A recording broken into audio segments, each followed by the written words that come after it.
Strategi pengelolaan sumber daya alam untuk pelestarian lingkungan. Baik, di sini saya akan menjelaskan sumber daya alam.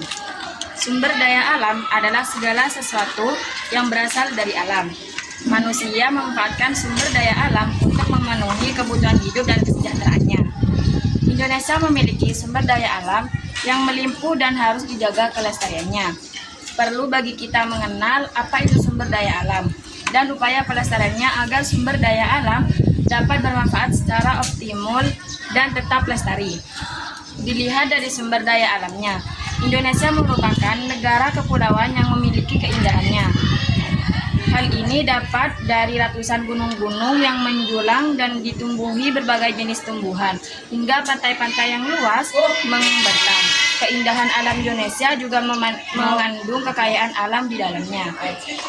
Contohnya ada di sumber daya alam yang ada di Indonesia, misalnya sawah, sungai, peternakan ayam, batu bara, kilang minyak, emas, dan lain-lainnya.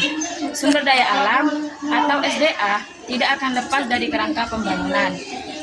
Apa yang dilakukan generasi saat ini tidak boleh mengorbankan kemampuan alam. Untuk dapat mencukupi kebutuhan generasi yang akan datang, Indonesia yang dikaruniai iklim tropis telah dikenal akan kaya SDA.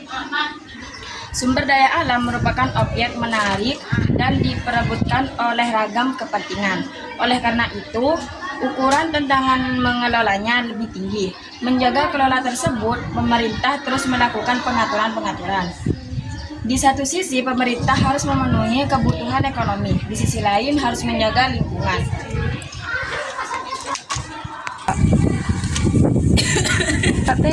Oke, di sini saya akan melanjutkan presentasi dari Ila.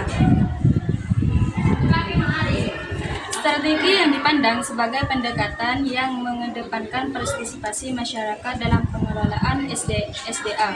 SDA adalah pengelolaan sumber daya alam berbasis masyarakat atau yang dikenal dengan Community Based Natural Resources Management.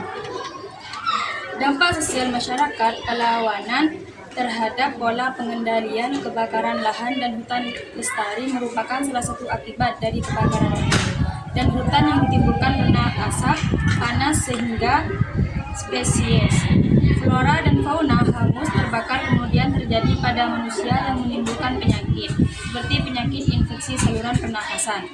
Dan jenis-jenis sumber daya alam. 1. Sumber daya alam yang dapat diperbarui. Makna dapat diperbarui adalah sumber daya alam ini memiliki sifat dalam pulih kembali. Artinya, sumber daya alam ini dapat dibudidayakan atau dikembangbiakan. Contoh dari SDA yang dapat diperbarui misalnya air, hewan, tumbuhan, tanah, udara, dan air.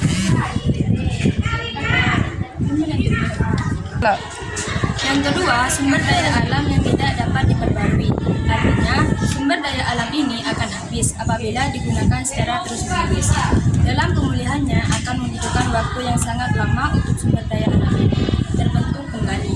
Contohnya yaitu minyak bumi, gas alam, batu bara, emas, perak, besi, dan lain-lain. Di sini saya akan melanjutkan presentasi dari Meli.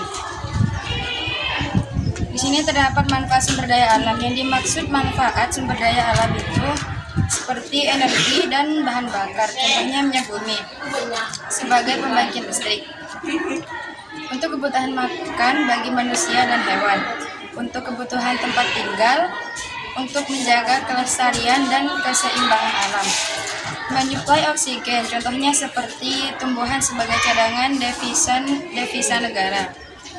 Yang kedua adalah contoh pengelolaan sumber daya alam. Cara pengelolaan sumber daya alam. Apabila SDA atau sumber daya alam dimanfaatkan secara terus-menerus, maka berkemungkinan besar sumber daya alam akan habis. Hal ini tentu berdampak bagi generasi yang akan datang. Misalnya seperti terjadinya kemiskinan dan bencana alam. Oleh karena itu dibutuhkan upaya pelestarian untuk menjaga sumber daya alam ini. Di sini terdapat beberapa hal yang dapat kita lakukan untuk menjaga kelestarian sumber daya alam. Yang pertama, penanaman kembali hutan yang gundul. Yang kedua, menjaga kelestarian lingkungan. Yang ketiga, membuat terasering pada lahan miring. Yang keempat, menghemat penggunaan sumber daya alam yang tidak dapat diperbarui.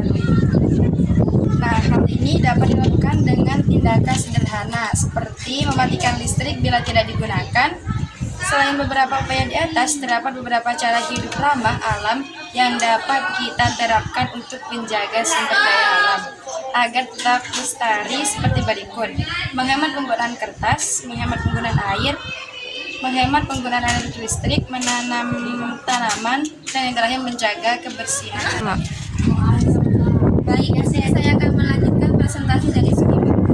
Ada usaha masyarakat untuk menjaga dan memelihara sumber daya alam itu ada 8. Yang pertama, menanam kembali hutan-hutan yang gundul. Yang kedua, membatasi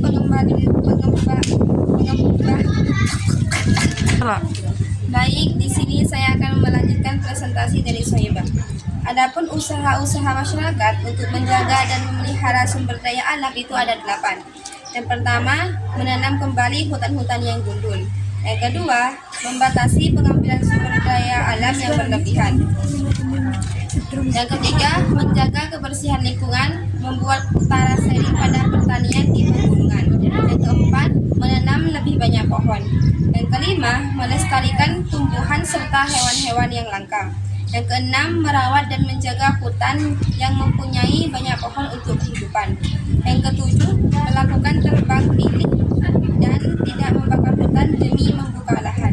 Yang kedelapan, memberikan makan secara rutin kepada hewan-hewan yang diternak.